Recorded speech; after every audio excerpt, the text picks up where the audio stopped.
ওকে, এখন আমরা জব 2 এর সিমুলেশনটা করব। জব 2 এর ফাংশনটা হচ্ছে যে এই ফাংশনটা। আচ্ছা, এই ফাংশনটা ট্রুথ টেবিল এখানে আছে এবং এখানে স্ট্যান্ডার্ড পিওএস ফর্মটা দেখতে পারতেছো, প্রোডাক্ট অফ সাম। আমরা দেখতেছি কি রো নাম্বার 0 1 2 4 5-এ 0 আসবে। দেখো এগুলি কি আমি বোল্ড মার্ক করে রাখছি, যেহেতু এটা হচ্ছে পিওএস ফর্ম, সেই কারণে কি জিরোগুলি হচ্ছে আসবে হচ্ছে এই মেনশন রোগুলিতে, আর বাকি রোগুলিতে আসবে কি 1। আচ্ছা, এই হচ্ছে সার্কিট ডায়াগ্রাম, যেটা হচ্ছে আমরা প্রোটিয়াসে সিমুলেশন করব। এরপরে হচ্ছে গিয়ে আমরা যদি কে ম্যাপ করে মিনিমাইজড এসওপি আনি, সেটার ফর্মটা হচ্ছে এইটা এবং তার সার্কিটটা হচ্ছে এইটা। এবং পিওএস যদি করি মিনিমাইজ পিওএস, তার ফর্মটা হচ্ছে এইটা এবং সার্কিট ডায়াগ্রাম হচ্ছে এইটা। তো আমরা এখন হচ্ছে প্রোটিয়াস সিমুলেশনে চলে যাব। এই তিনটা সার্কিট ইমপ্লিমেন্ট করে দেখব কি আমাদের আউটপুট ওই যেরকম আসার কথা ঠিক সেরকম আসতেছে কিনা। তো আমরা এখন প্রোটিয়াস সিমুলেশনে চলে যাই। তো এই তো আমরা আমাদের প্রোটিয়া সিমুলেশনে চলে আসলাম। এই হচ্ছে আমাদের জব 2, এই ফাংশনটা আমরা ইমপ্লিমেন্ট করব। এইখানে আছে আমাদের অ্যাকচুয়াল ফাংশনটা, উপরের সার্কিট অ্যাকচুয়াল ফাংশন, আর এখানে যে মিনিমাইজড এসওপি আর পিওএসটা হচ্ছে এখানে আছে।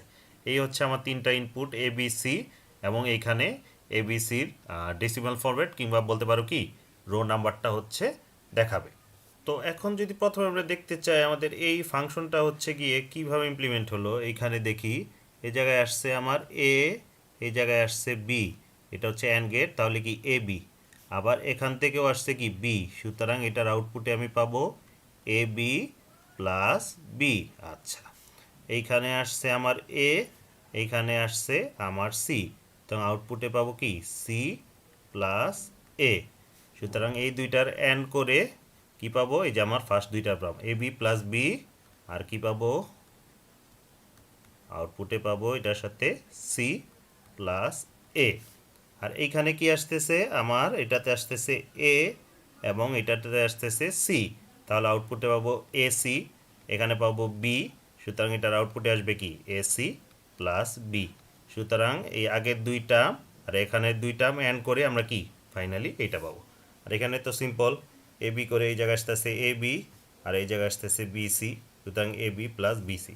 এই জায়গায় কি আসতেছে এ প্লাস সি, বি করে আমরা B A plus B C. তো এগুলো সব মুছে দিলাম। তো এখন আমরা দেখি যে আমাদের এই তিন ফাংশন আমাদের ডিজায়ার্ড রেজাল্ট দেয় কিনা। তো আমরা একটু সিমুলেশনটা স্টার্ট করি। এই তো সিমুলেশন স্টার্ট হয়ে গেল।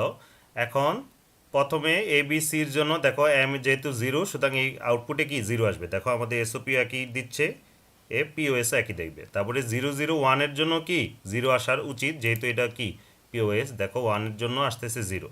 আর 2 এর জন্য কি আসবে, 2 এর জন্য আসবে এই যে দেখো 2, এখানে 2, 2 এর জন্য আসছে জিরো। দেখো 3টা এখানে নেই, এবং যেহেতু এটা পিওএস টার্ম, সুতরাং তার মানে কি 3 এর জন্য 1 চলে আসবে।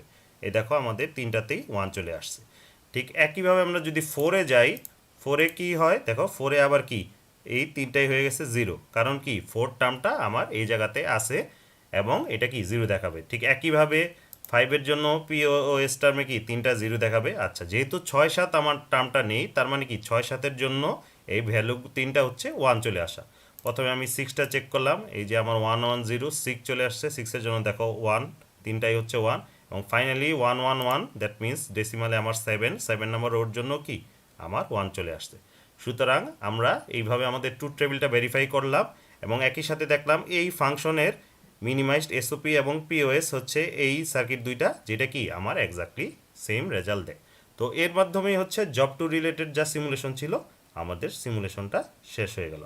আশা করি তোমরা এটা ভালো মতো বুঝতে পারছো। Thank you all.